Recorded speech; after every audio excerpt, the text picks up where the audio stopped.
Air baby 112 degrees here in Phoenix, Arizona. The series will shift to Milwaukee this weekend, though. We're at 73 degrees there right now. So look at that. First, though, it's time for a little spots. Miss Work.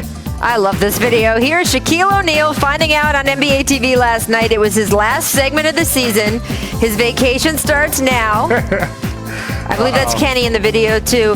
Shaq took off his pants. Shaq wasn't wearing pants. I see. Whoa, he wasn't wearing. He was.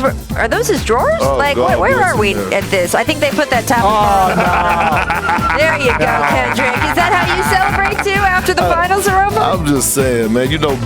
Us heavyweights, we celebrate. Why are you going to disrespect Shaq like that? I mean, Shaq is a heavyweight. I'm talking about putting your face on his body. Actually, that's making Shaq look good, to be honest.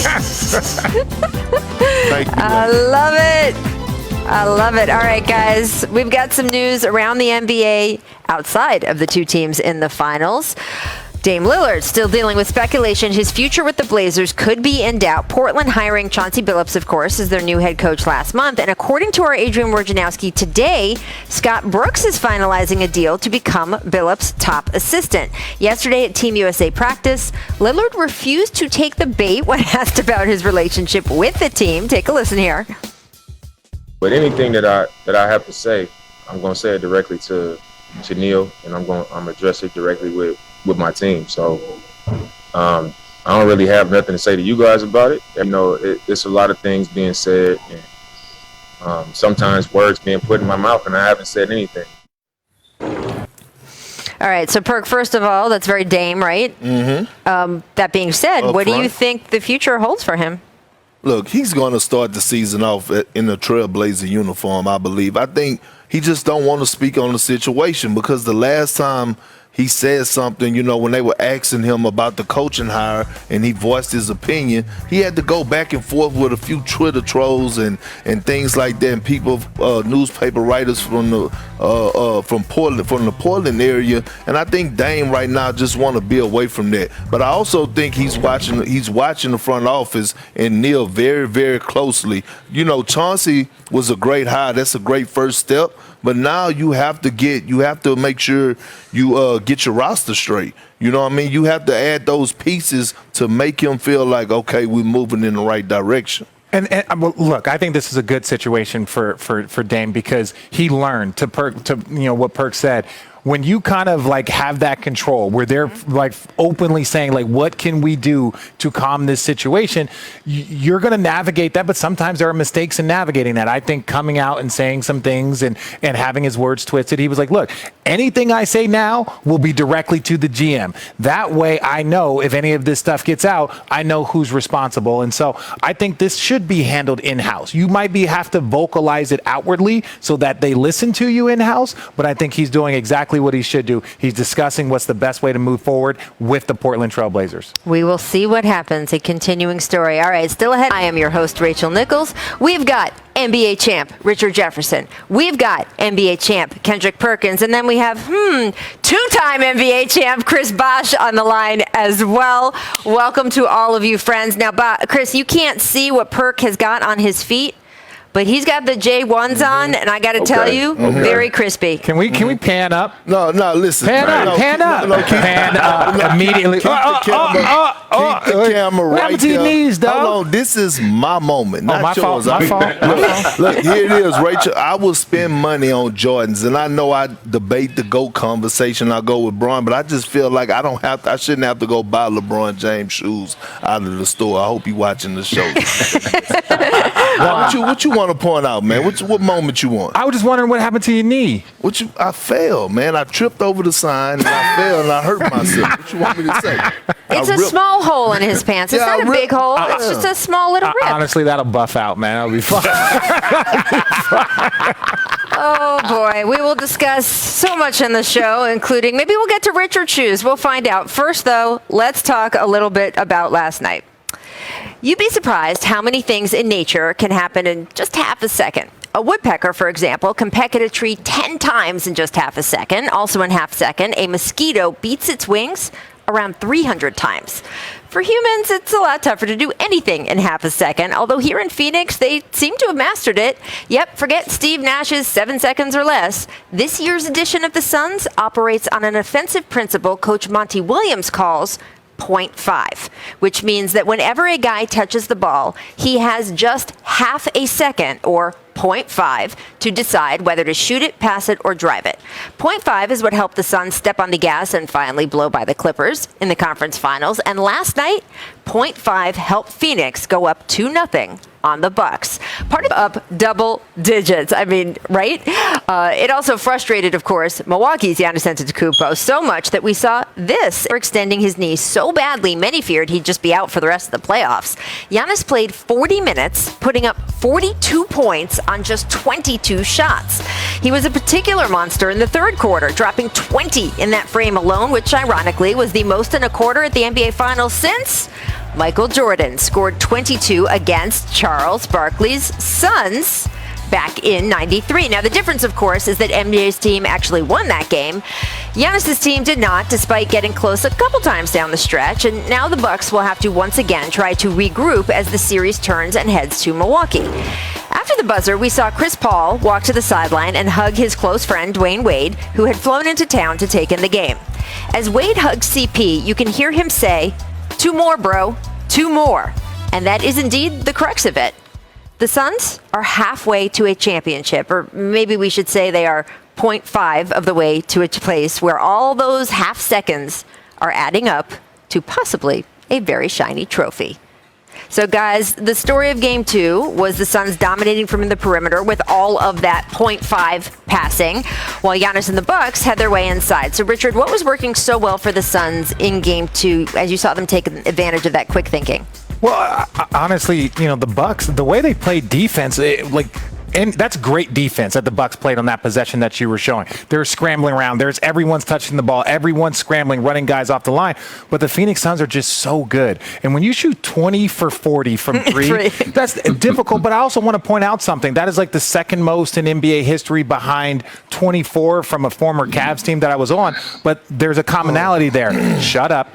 I'm sorry. I'm sorry. You know what? I was told that I'm not nice enough to you, so I apologize. So just hush it for a second. There's a commonality there. Both teams were against a Coach Bud-led team. Right. And so it's like 23s against Coach Bud, 24 threes against Coach Bud. These are the little things that they're talking about, in-game adjustments, running guys off the line. But the Bucks are trying their best. They just look a step slow. Well, I mean, they have more than enough help, right? It's just how you're going to utilize it, right? And that comes on Coach Bud. And I get it, right? People saying Chris Middleton and Drew Holiday has to play better, and they do, right? But they also have to be put in position to play better. And I say that because when you go back and look at the Eastern Conference Finals, Game 5 and Game 6, Chris Middleton, Drew Holiday, with the ball in their hands, those guys were phenomenal without Giannis on the floor. So the Milwaukee Bucks have to find a way to get their big three going at the same time offensively. They're not doing that. Even when Giannis was dominating in the third quarter, what ended up happening is a bunch of guys were just standing around watching, right? So you have to find a way to get Drew Holiday going, get Chris Middleton going, get them easier looks where they're not just playing off of Giannis or being spot-up shooting guys and being able to have the ball in their hands to have some type of rhythm. Perk is 100% right. The last thing I wanted to add. Let Chris Bosh speak. Oh, I didn't. Where's Chris at? Where's Chris? Chris is here. I'm right here. Oh, there he is. You forgot about me already? Come on, man. My bad, Hall of Famer. My bad, Hall of Famer. What you gonna say? CB, his wife finally dressed him. He finally feeling a little swagged up, so he want to host the whole show. But go ahead, man. Go ahead and do your thing, CB. Well, don't mind him. Well, I mean, look, if you're getting 60 points off of threes in the NBA Finals, you've got a good chance to win that game. The Bucks are going to have to do a better job of running them off the three-point line, like you guys were saying. But give the Suns credit. They got Book going after a game where we felt that he could have got it going a little more. He definitely responded. All those passes, of course, led by their captain and their point guard, Chris Paul. And just, I've got to give, recognition to Mr. Bridges, too. I think, 23, 27 points, something like that. If their role players are scoring 20-plus points a game and they're hitting 20-plus threes, I don't see another way that you can beat this team. You have to give credit to their ball movement. They had a great rhythm all game. And even when the Bucks cut it down to single digits, they never got rattled. They continued to execute. That was a huge three right there that put them in position back into double digits. And, it's just finding those ways to get their offense going. But you got to give credit to the Suns. They're playing well right now. They've got a lot of confidence. Their bench is in a good rhythm. But most importantly, the players around Ayton, Chris Paul, and Devin Booker are playing very well right now. And I think that supporting cast has lifted them up and helped them get to 2-0. Yeah, shout out to Bridges particularly. He was just phenomenal last night. And look, Giannis was phenomenal too, right? I mean, he did everything or his part to try to carry the Bucks. We can take a look here. He dropped 42 points in 40 minutes, 12 rebounds. It was not enough, though. And here is what Giannis had to say post-game about how he was feeling physically. Again, just 9 days ago, the man hyperextended his knee. Take a listen to him here. When I'm out there, it's not about testing no more. I'm out there, I'm, trying to play, try to help my team win in any way possible. I was out there both times, and that's what I try to do. I think when you start thinking about your knee or thinking about your toe or pinky or whatever the case might be, you just, make an excuse in your mind. You're out there, just play the game, do whatever you can, leave it out on the floor. No matter, what the outcome is, you just live with it. Giannis, the only Bucks player with a positive plus-minus in this series. They are a minus 27 in the 21 minutes he sat, struggling defensively in particular. So, Perk, who is it who needs to step up? Who are we asking to give Giannis more help?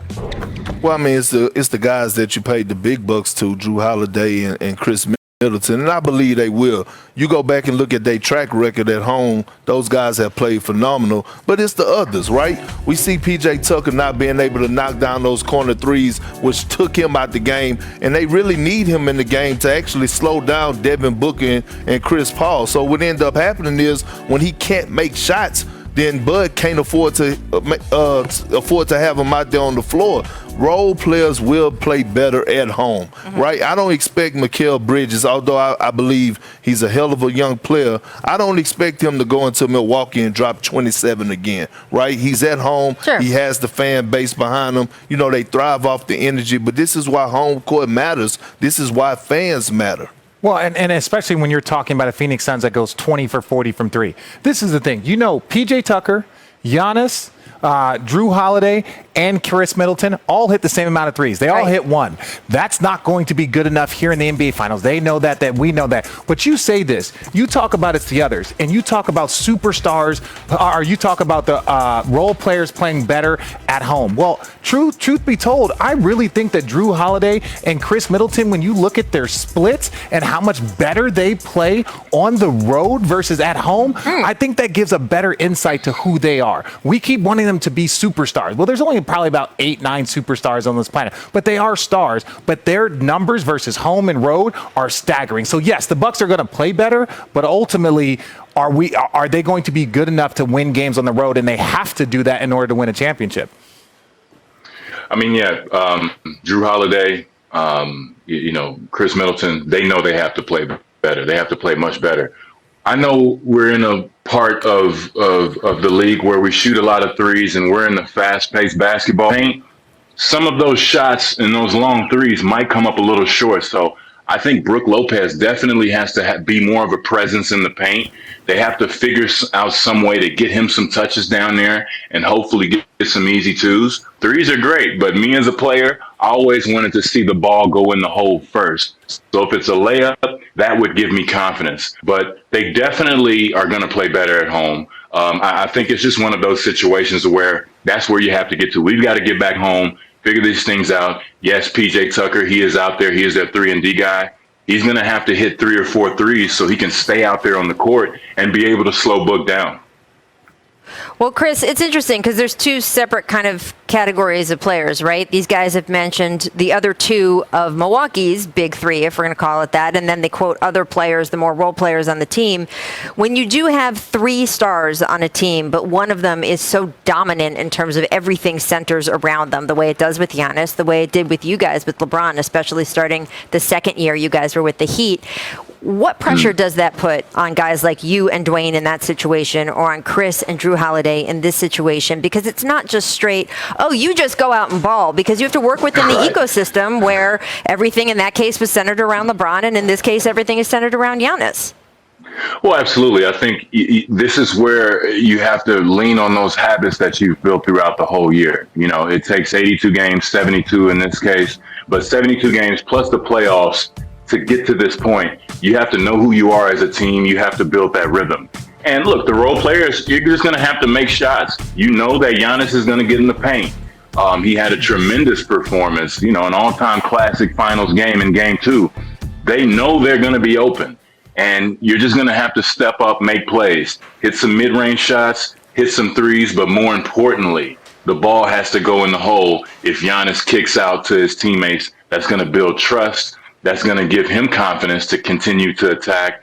And, you know, just as a role player, you just got to make it happen. So we'll see what they do. You do also have to give credit to the Suns defense, because they are playing very good defense, running them off the line and making it hard for them. But, you know, in game 3, they're definitely going to have to make plays. It's not about basketball or game plan anymore. Throw it out the window and just make plays. Chris, we are so happy you're with us today. We're going to give you a little segment off, but please, you will be back with us in the show, so don't go too far.